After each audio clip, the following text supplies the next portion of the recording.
ഞാനിന്ന് ചെയ്യാൻ പോണത് ചാളയും കിഴങ്ങും ഇട്ട് വെക്കുന്ന ഒരു വിഭവമാണ്. അതിനു വേണ്ടി ഞാൻ 2 കിഴങ്ങ് എടുത്തിട്ടുണ്ട്.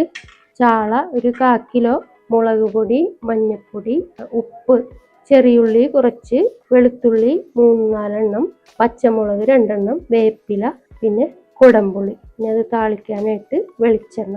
കിഴങ്ങ് ചെറുതാക്കി നുറുക്കി എടുക്കണം. കിഴങ്ങ് നമുക്ക് ആദ്യം വേവിച്ച് വെക്കാൻ വേണ്ടിയിട്ട് കുക്കറിൽ ഇട്ടിട്ട് വേവിക്കാനാണ്. ഇതിലേക്ക് കുറച്ച് വെള്ളവും ഒഴിച്ചു കൊടുക്കുക. കുറച്ച് മഞ്ഞൾ ഇതിലേക്ക് ഇടണം. കുറച്ച് ഉപ്പും. അടുപ്പ് കത്തിച്ച് വെച്ച് ഒരു വിസിലടിക്കുന്നത് വരെ വെക്കാം.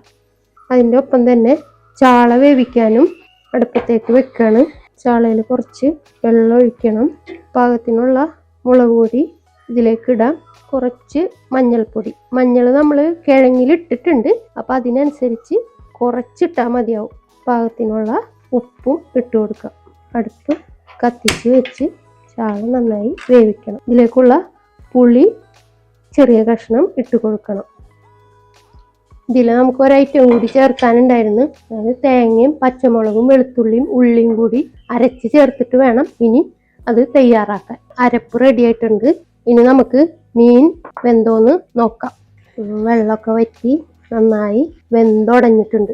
ഇതിങ്ങനെ ഉടച്ച് ഇതിൻ്റെ മുള്ള് മാറ്റണം. അപ്പോൾ തീ ഓഫ് ചെയ്തിട്ട് നമുക്കത് ചെയ്യാം. മീനിൻ്റെ മാംസം മാത്രമാണ് നമ്മൾ ഇതിന് ഉപയോഗിക്കുന്നത്.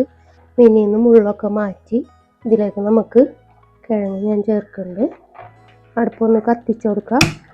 ചെറിയ തീയിലിട്ടാൽ മതി. എന്നിട്ട് നമ്മൾ അരച്ച് വെച്ച തേങ്ങ ഇതിലേക്ക് ചേർത്ത് കൊടുക്കുക.